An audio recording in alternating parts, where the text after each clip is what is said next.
বন্ধুরা, আমার চ্যানেলে তোমাদের সকলকে স্বাগত। আজ আমরা ক্লাস 6-এর রায়ান মার্টিন প্রশ্নবিচিত্রা থেকে ইতিহাসের প্রথম পর্যায়ক্রমিক মূল্যায়নের 3 নম্বর স্কুল সলভ করব। প্রথম প্রশ্ন, আদিম কথার অর্থ কী? অপশান এ, খুব পুরানো। পরের প্রশ্ন, আদিম মানুষ প্রথমে অপশান বি, কাঁচা মাংস ও ফলমূল খেত। পরেরটা, বুদ্ধিমান মানুষের প্রজাতিটির নাম হলো Homo sapiens, option C. Mehrgarh সভ্যতা আবিষ্কৃত হয় 1974 খ্রিস্টাব্দে, যা ফ্রাঁসোয়া জারিচ এটি আবিষ্কার করেছিলেন। সিন্ধু সভ্যতার সবথেকে বড় কেন্দ্র হলো অপশান বি, হরপ্পা। পরের প্রশ্ন, লেজবিহীন বড় বানরকে বলা হয় এফ।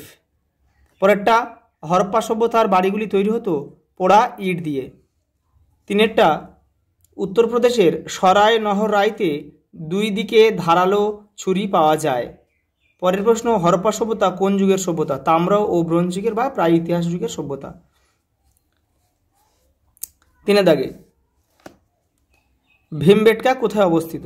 মধ্যপ্রদেশের। হুন্সগি উপত্যকা কোথায় অবস্থিত? কর্ণাটকের গুলবর্গা জেলায় অবস্থিত। হরপ্পা সভ্যতা কে আবিষ্কার করেন?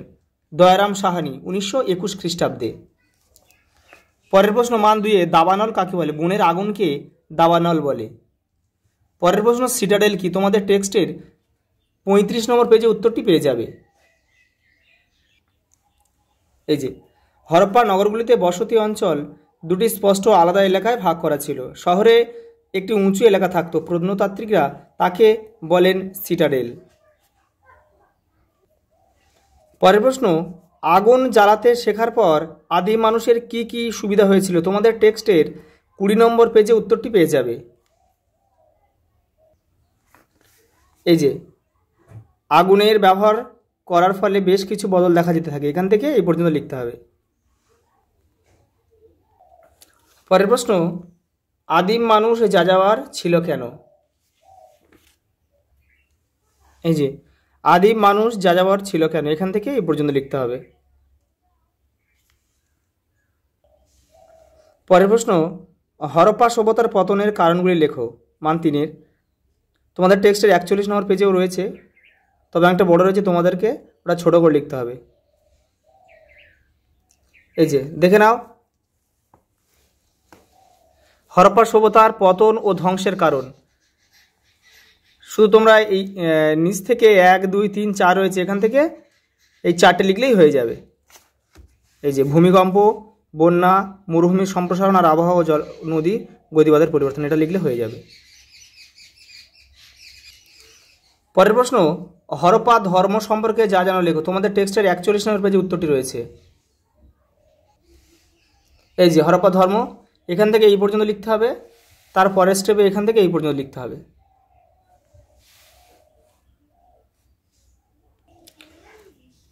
পরের প্রশ্ন, আদিম মানুষের জীবনযাত্রার মান ধীরে ধীরে কীভাবে উন্নত হলো? তোমাদের টেক্সটের 22 নম্বর পেজে উত্তরটি রয়েছে।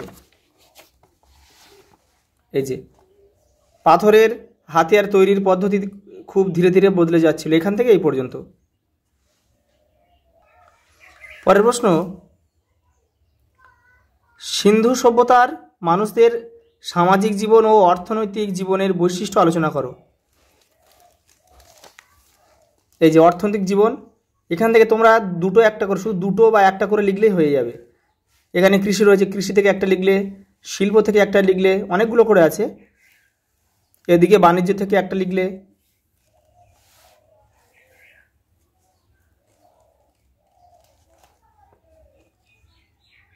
আর সামাজিক জীবন, এই যে এখান থেকেও, এই যে শ্রেণী বৈষম্য, এখান থেকে একটা লিখলে, শ্রেণী শোষণ এখান থেকে একটা লিখলে, খাদ্যাভ্যাস এখান থেকে একটা, এরকম করে একটা দু করে লিখলেই হয়ে যাবে। পরের প্রশ্ন, মহেঞ্জোদারোর স্নানাগার সম্পর্কে লেখো। তোমাদের টেক্সটের 36 নম্বর পেজে উত্তরটি রয়েছে। এই যে, মহেঞ্জোদারোর স্নানাগার, এখান থেকে এটা পুরোটা লিখতে হবে। আজ এই পর্যন্ত, দেখা হবে পরের ভিডিওতে।